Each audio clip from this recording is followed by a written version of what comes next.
বেঁচে থাকতে যদি এইগুলো করতো, ওর বাপ এগুলো সামাল দিতে পারতো। আমি কখনো ঘরের বাইরে ওই কোর্ট কাছারি আদালত করি নাই, এই পপির এই অত্যাচার ভোগ করি নাই। এখন মরে যাওয়ার পরে পপির স্বামী আর পপি এইগুলো মিলে করতেছে। এখন আমি আচমকা এইগুলো আমি কি করে সামাল দিব? নায়ক আলমগীর সাহেব সেই থেকে ভাগাভাগি করে দিছিল, সেই থেকে সব করে দিছিল। আমি কি সমাজের কাছে মুখ দেখাইতে পারি যে আমার সন্তান আমাকে টর্চার করতেছে? এটাকে আমি বলতে পারি? আমার 5টা বাচ্চা করতেছে না, আমার একটা বাচ্চাই করতেছে। নায়িকা হিসেবে এস্টাবলিশ করছি, ওর সাথে সাথে থাকছি। যতদিন ও নায়িকা ছিল ততদিন ওর সাথে সাথে থাকছি। মানুষ মনে করছে কি পপি আমাকে দেয়, আমাকে থই না। যে টাকায় ও ইনকাম করছে ওর অ্যাকাউন্টে সে টাকা রাখছে। 4-5টা সম্পত্তি এখানে ঢাকায়, খুলনা শহরে তার নিজের একটা বাড়ি আছে, 3-4টা জায়গা কেনা আছে। খুলনা শহরে, ঢাকা শহরে তার রিসোর্ট আছে, তার রিসোর্ট আছে বিঘার 2-3 বিঘার উপরে। তারপরে ফ্ল্যাট 2টা, তারপরে সাভারে জমি আছে তার, মানে উত্তরায় জমি আছে। এই যে যে জমি, তাহলে আমার আর 5টা ছেলে মেয়ের হকটা নিয়ে লড়তেছে কেন? তার জমিটা কিসের দরকার? তার হাজবেন্ডের জমিটা কি দরকার? বাবা আমার হইছে কি যে ওর বাপ বেঁচে থাকতে একবার অনেক একবার 2008 সালে একবার ও রাগারাগি হয়েছিল। এরপরে আমার আর সাথে রাগারাগি হয় নাই। এখন আবার নতুন করে এই যে পপি যেটা শুরু করছে সেটা ওর ওর করোনার দিকে ওই আমাদের সাথেই ছিল ঢাকা খুলনাতে। এরপরে যে ওই বিয়ে করলো, বিয়ে করার পর থেকেই হাজবেন্ডের কথা মতন ও চলতেছে। হাজবেন্ড ওয়াইফ মিলেই দুইজনই টর্চার শুরু করে দিছে। এখন আমার জায়গাটা খুলনা শহরে, আমার একটু জায়গা রয়েছে। এখন হাজবেন্ডের তো কোনো অধিকার নাই যে আমার জমি দখল করার। এখন পপিকে মানে সাথে নিয়ে এইগুলা করতেছে। ওর বাপ বেঁচে থাকতে কিন্তু ওরা শুনে, ওর আব্বা তো মারা গেছে শুনছেনি। তাই এই আমার হাজবেন্ড মারা গেল মাত্র এই 1 বছর হতে চললো। 20 ফেব্রুয়ারি হলো আমার ওনার জন্মবার্ষিকী, 26 তারিখ হলো মৃত্যুবার্ষিকী। এই 1 বছরের মধ্যে উনি এইগুলা সমস্ত বাগায় নেওয়ার চেষ্টা করতেছে। ওনার হাজবেন্ড পপিকে দিয়ে বাগায় নেওয়ার চেষ্টা করতেছে। এক হলো চিত্রনায়িকা পপি, তার একটা ফেস ভ্যালু আছে। আর একটা হলো টাকার ক্ষমতা। আমার তো কিছু নাই, আমার হাজবেন্ড মরে গেছে, আমার জন্য অগাধ সম্পত্তি রেখে যায় না। আমার 5টা সন্তান আর আমি একসঙ্গে থাকি। বিয়ের আগেই তো পপি ওই যে সম্পর্ক ছিল আমদানের সঙ্গে, সেইখানেই সেই ছিল। হাজবেন্ডের পুরান নাম হলো আমদান উদ্দিন কামাল। ওনার আর কি কি ব্যবসা আছে আমি জানি না, এইটুকুই জানি। আর ওনার অনেক টাকা, অনেক ক্ষমতা। বিএনপির সময় বিএনপির ক্ষমতা, আওয়ামী লীগের সময় আওয়ামী লীগের ক্ষমতা। আর মানে ওর সব সময় ক্ষমতা দাপটে চলে। আর যা করতেছে টাকা পয়সা দিয়ে করতেছে। আমাদের হুমকি দিয়ে গেছে, আমার ছেলেকে হুমকি দিচ্ছে। আমরা কিন্তু 5 জন, আমার 5টা বাচ্চা আর আমি একসাথেই থাকি। ওর বাপ বেঁচে থাকতে কিন্তু ও কিছু করে নাই, দেখেন। আর বাপ বেঁচে থাকতে কিন্তু কিছুই করে নাই। বাপ মারা গেছে, এখন জমি জায়গা। আর বেসিক্যালি তো মানে ওর বাবার পৈতৃক সম্পত্তি, মানে যেটা পপি মানে দখল করতে যাচ্ছে সেটা হলো তার বাপের পৈতৃক সম্পত্তি। সেখানে তো আমার আর 5টা বাচ্চারও হক আছে, আমারও হক আছে। কিন্তু সেই হক আমাদের দেবে না, ও একাই সেই জমি নিয়ে নেবে।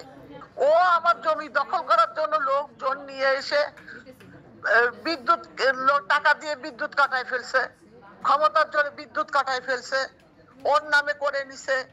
তারপরে ওর 2 জন লোক আছে, তারপরে ওর আমদানের সঙ্গে 2 জন ওনার ম্যানেজার আসছে, ওনার ড্রাইভার আছে, তাদেরও ক্ষমতা কম না। মানে পুরা টিম নিয়ে চলে আসছে এইখানে খুলনা শহরে এসে। সমস্ত লোকজন জোগাড় করে আমাদের ইব্রাহিম মিয়া রোডের মধ্যে রেখে দিছে। উনি যে একটা গন্ডগোল সৃষ্টি করবে তার জন্য লোক আগের থেকে এনে রাখছে। আমার তো লোক নাই বাবা। আমার 2টা ছেলে, ছোট একটা ছেলে একটু বড়, একটা ছেলে ছোট, ম্যাট্রিক পরীক্ষা দিচ্ছে। আর আমার মেয়েরা তো যাদের বিয়ে হয়ে গেছে তারা তো শ্বশুর বাড়ি। আর এখানে আমার একটা মেয়ে আছে, আর আমি থাকি আমার ছেলেদের সাথে মেয়েদের সাথে। এ তো পপি তো আমাকে আমি তো পপির কাছে টাকা পয়সা বা কোনো কিছু চাই না, বা পপি আমাকে দেয়ও না। তা তারপরেও আমার যে জমি, আমার শ্বশুরের মানে আমার হাজবেন্ড পাইছে পৈতৃক সম্পত্তি হিসাবে, মানে ওনার সবাই যা সম্পত্তি পাইছে পপি মানে আমার হাজবেন্ডও তা পাইছে। আমাদের শিববাড়ি জমিদার বাড়ি। এখন আমার জায়গার সম্পত্তি 5 কোটি টাকা হইতে পারে।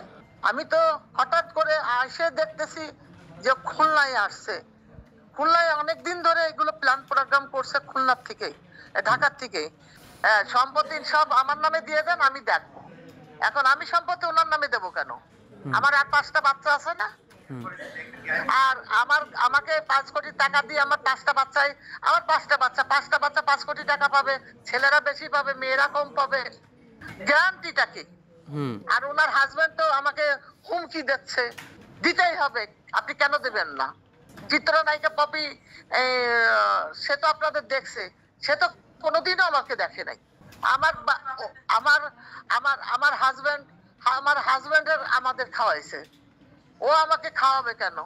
ও যা কাজ টাকা পয়সা রোজগার করছে সব ওর অ্যাকাউন্টে। আপনারা জমি জমার হিসাব করুক, কয়টা ছবি করছে, কয় টাকা করে নিছে, সেটা হিসাব করলেই তো বেরোয় যাচ্ছে। একমাত্র পপি ছাড়া আমাকে কেউ টর্চার করতেছে না, পপির হাজবেন্ড ছাড়া আমাকে কেউ টর্চার করতেছে না। এখন আমি তো উপর আল্লাহ, আর আমি ওকে নিয়ে ঘুরছি লাক্স ফটো সুন্দরী বানানোর জন্য, তারপর এস্টাবলিশ করছি। আপনি হিসাব করেন ওর যতগুলো সম্পত্তি আছে, খুলনা শহরেই ওর 4টা সম্পত্তি। তাহলে এত জমি থাকার পরে তারপরে আমাদের জমিটুকু নিয়ে টানতেছে কেন? তার এত জমি খুলনা শহরে, ঢাকা শহরে এত জমি, তাহলে আমাদের জমিটুকু নিয়ে টানতেছে কেন? বাপের পৈতৃক সম্পত্তি নিয়ে টানতেছে কেন? সেখানে তো মেলা জমি না, তাহলে এইটুক নিয়ে উনি দখল করতে চাচ্ছে কেন? ওর যদি না থাকতো, 1টা 2টা বাড়ি থাকতো, তাহলে বুঝতাম যে 1টা 2টা বাড়ি ওর এখন লাগবে, আমাদের কাছ থেকে ছিনাই নিচ্ছে। কিন্তু তার এতগুলো বাড়ি আছে, তারপরে আমার জায়গাটুকু ছিনাই নিচ্ছে কেন? আমার 5টা সন্তানের মুখের থেকে সে ছিনাই নিবে কেন? আমাকে তো সে টাকা দেয় নাই যে তার বিনিময়ে আমি তাকে জমি দিয়ে দিব। এটা তো আমি বলতে পারবো না। ও নিজে নিজেই আড়ালে চলে গেল। আর তখন তার হাজবেন্ডের তার সাথে তার একটা সম্পর্ক হয়েছিল, তারপরে তো বিয়ে করছে। নিশ্চয়ই সেই আমদান মানা করছে যে তুমি সিনেমা ছেড়ে দাও, সে সিনেমা ছেড়ে দিছে। এখনো তো সে সিনেমার লাইনই নাই, কারোর সঙ্গে কথাও বলে না, এবং কারো টেলিফোনও ধরে না, ঠিকানাও দেয় না, বিয়ের স্বীকৃতিও দেয় না। কাউকে বলেছে যে আমি এই যে অমুক ছেলেটাকে বিয়ে করছি? সেটাও তো দেয় নাই। ওর স্বামীও তো ওকে স্বীকৃতি দিচ্ছে না। স্বীকৃতি দিলে একটা সাংবাদিক সম্মেলন করতে পারতো, যে আমার হাজবেন্ড, পেপার পত্রিকায় দিতে পারতো এটা আমার হাজবেন্ড, আমার এইটা ছেলে। আমার দেখা সাক্ষাৎ হয়, কথা বলে, কিন্তু আমি তো বুঝতে পারি না ভিতরে ভিতরে এরা এই কাজ করতেছে। আমার সঙ্গে দেখা সাক্ষাৎ আমার খুব কম হয়, কেননা আমি তো ওদের বাসায় যাই না, ওরাও আমার বাসায় আসে না, কিন্তু দেখা সাক্ষাৎ কম হয়। কিন্তু যেখানে দেখা সাক্ষাৎ, যে খুলনায় এসে ওরা থাকতেছে, সেখানে দেখা সাক্ষাৎ হয়েছে। এই 1 বছরের মধ্যে আমার সাথে দেখা সাক্ষাৎ হয়নি।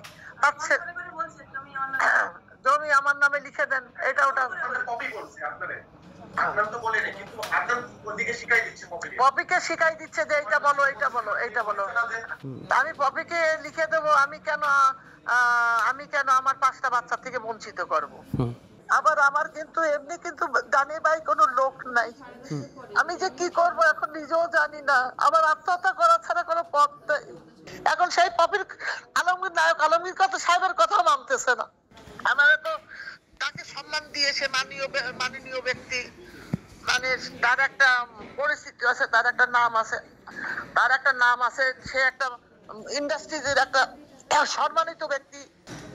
সে যেটা বলছে সেটাই আমি কিন্তু করছি, সেটাই আমি মেনে নিছি। এখন মেনে নেওয়ার পরও সে এই কাজ কেন করতেছে?